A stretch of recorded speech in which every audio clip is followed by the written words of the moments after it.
Now I'm discussing week 7 assignment. So let's start with question number 1. Here we want to find which options are correct. So first they ask if it is view or conflict serializable. So first of all we need to draw the precedence graph. For that, drawing here, we want to draw the vertices with transactions. So T1, T2, T3, T4 and T5.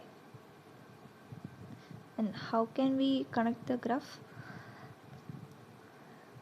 If there is a operation like read and then after write, or write after read, we can draw a arrow mark. Here see T2. T2 there is a write operation on X, then we can find a read operation on X in T1. So we can draw a arrow from T2 to T1, from T2 to T1.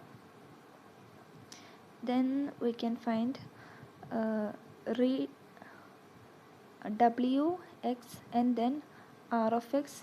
So we can draw arrow from T2 to T3.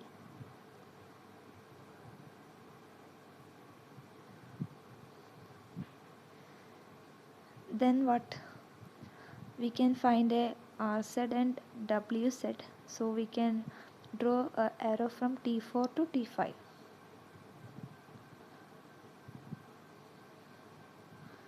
And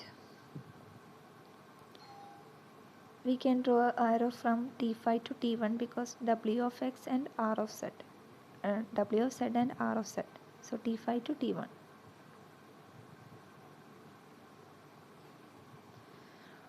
Any other? One more is T2 to T1, T2 to T3, T1 to T3, T1 to T3.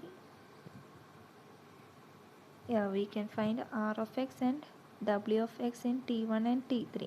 So one more arrow graph from T1 to T3. Now let's see if it is cyclic. No loops formed, right? So it is conflict serializable.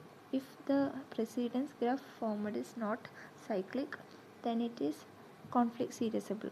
If it is conflict serializable, then it is view serializable also. So the option is A, both view and conflict serializable. Let's move to question number 2.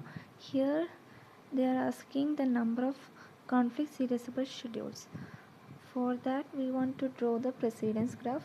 I have already drawn the precedence graph here, and then we want to write the topological sort. Then only we can find the number of conflict serializable schedule. How is the topological sort written?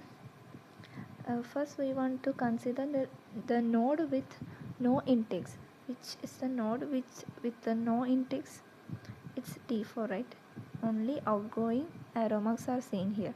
So first we want to write a T4 and then we cut the arrow marks. Then see which node is next with no intakes. The T1 is not having any intakes here, so we can write T1 here.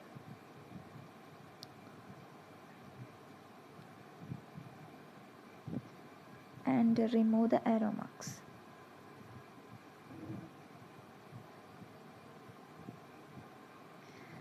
Now which nodes we have no intakes?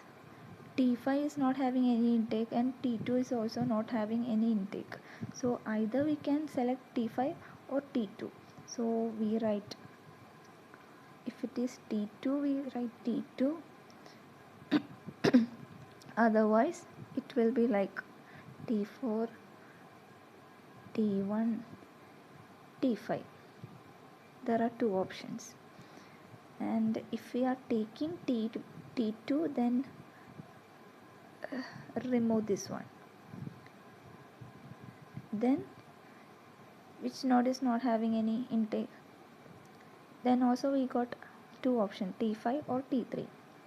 Then we can write either T5 and then T3. Sorry, no space. T5 and then T3, or we can write like T1, T2. If we are selecting T5 first, we can write T5, or we can select T3. So T3 and then comes T5. Now we got three topological sort, right? Oh, we didn't finish this one, the third one.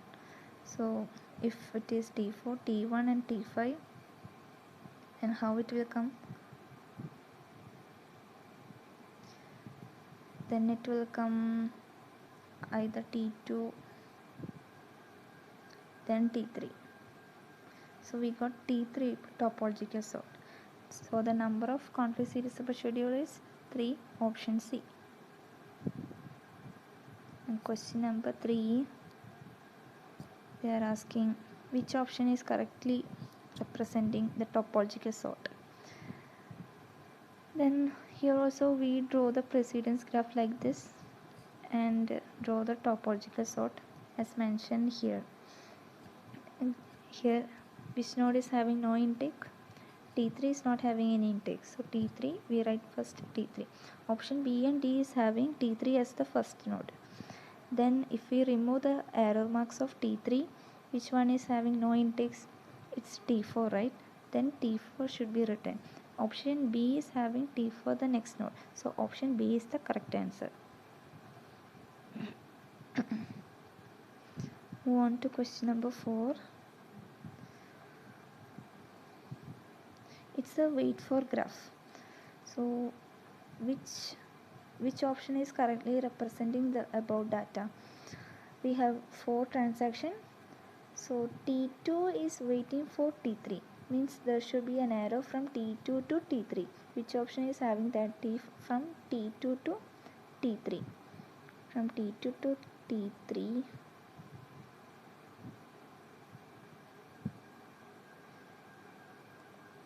Option B is having arrow from T2 to T3.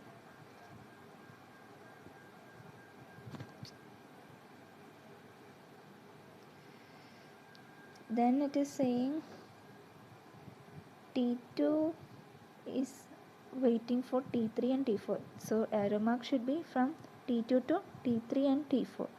From T2 to T3 and T4 is option B, right? From first condition itself we can find the option is B, right? Because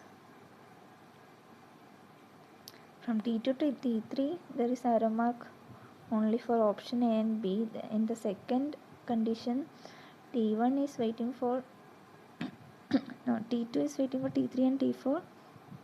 Then also option A and B is correct. Then after that T1 is waiting for T3.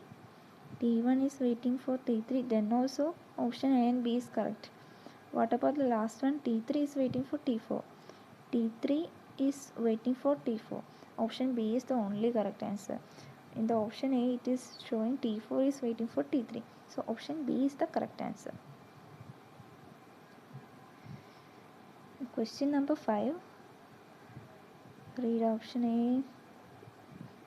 Which of the following is true about schedule S? For this we want to draw the precedence graph. So let me draw the precedence graph.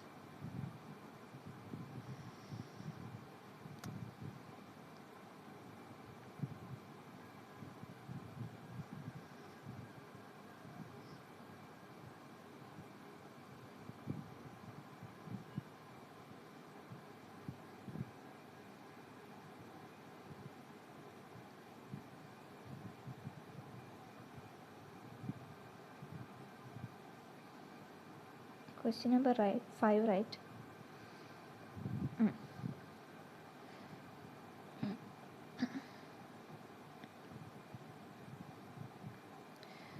We want to draw the precedence graph. Only two transaction is given, T1 and T2. To find the correct answer, it is not asking conflict serializable but just serializable. So which one is true? From T1 and T2, read operation on A is done in T1, then no operation on write operation on A is done in T2. After read operation is done in T1, so we can draw an arrow from T1 to T2. Then let's see what about T2. We are having a read operation on A, but we can't find a write operation on A in T1, right? So we can't draw a arrow from T2 to T1. So which schedule should first execute? It's T1, then only T2 can be executed. So the option is C. S is serializable only as T1, T2.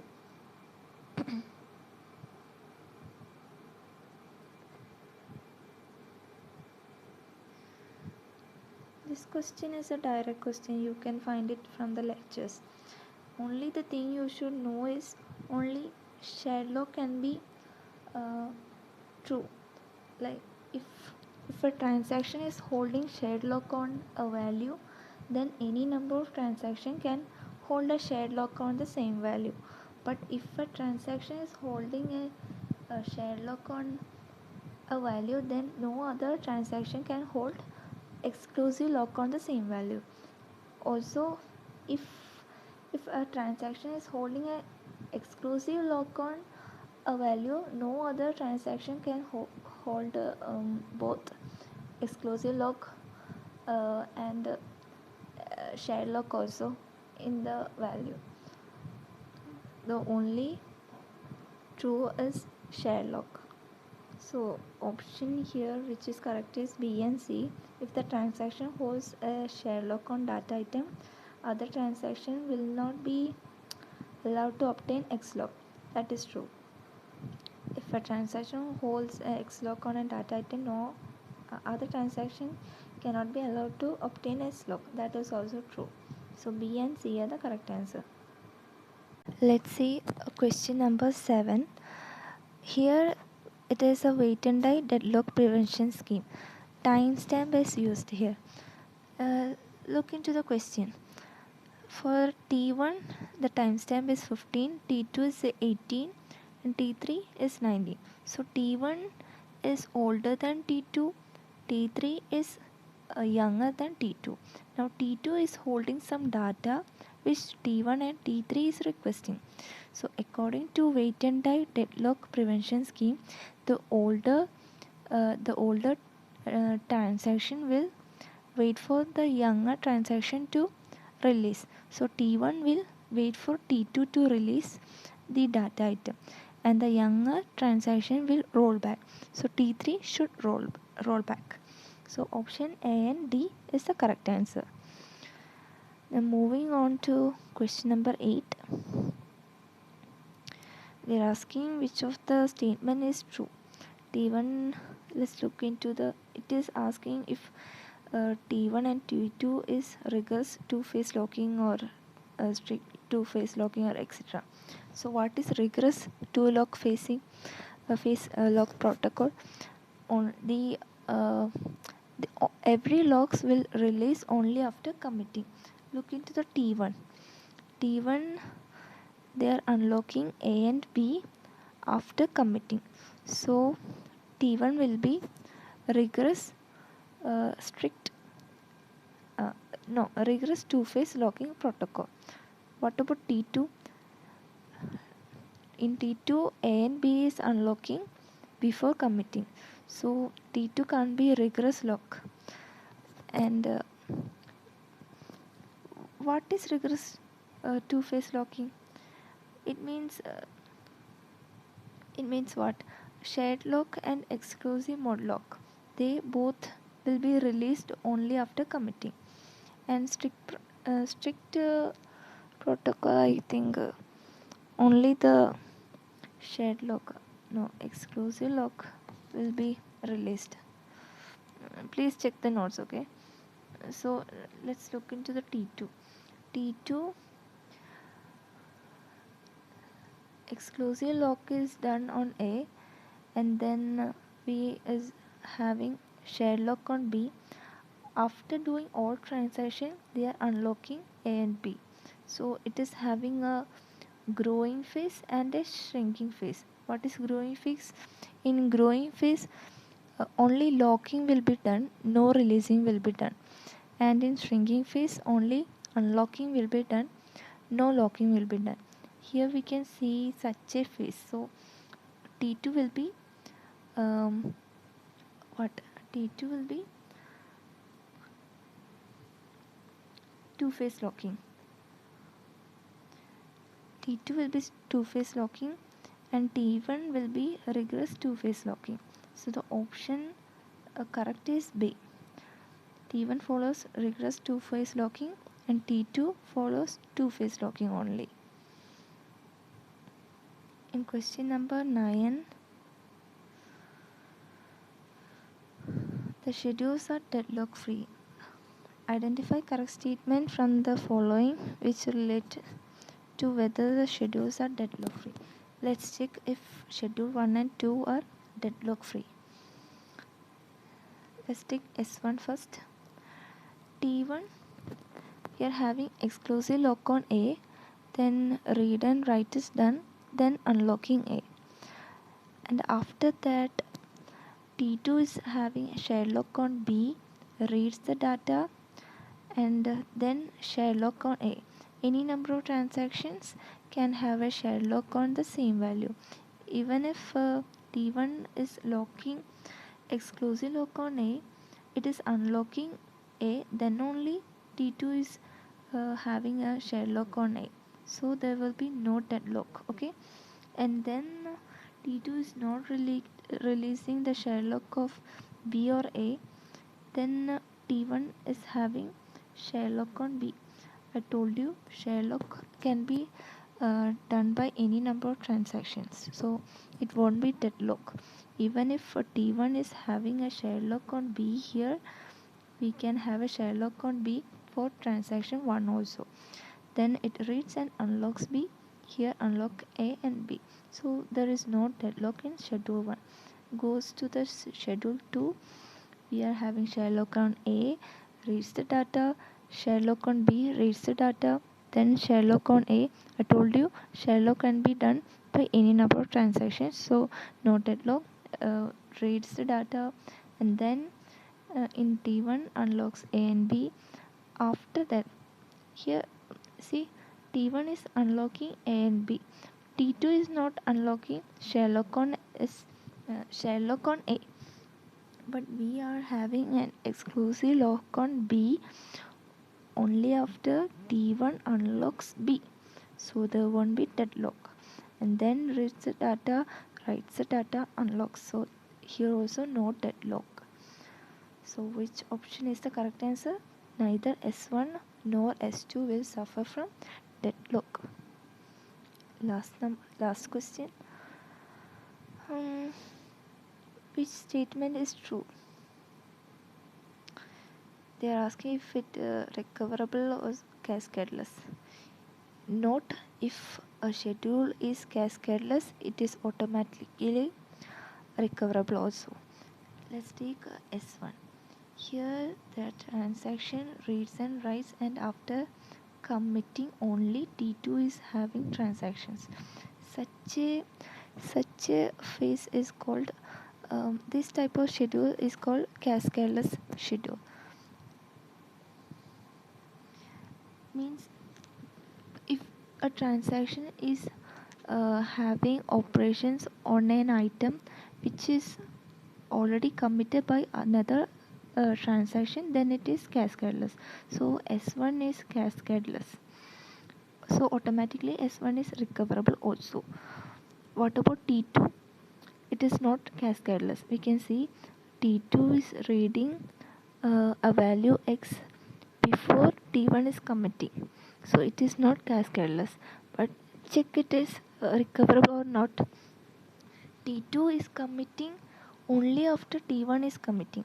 If it is so, like T1 is reading a data which is written by T2 is writing, sorry, T2 is reading a data which is already written by T1, and it commits only after T1 is committing, so it is recoverable. You got it right. Here commitment of T2 is done only after committing T1. Therefore, it is recoverable but not cascadeless. So, which option is correct? Both S1 and S2 are recoverable schedule. A is correct answer. And what about C? Schedule S1 is cascadeless, okay, and S2 is recoverable. Option A and C is the correct answer. Now, if you want to refer this PDF, I will share the link in the description box, okay. Refer there. Thank you.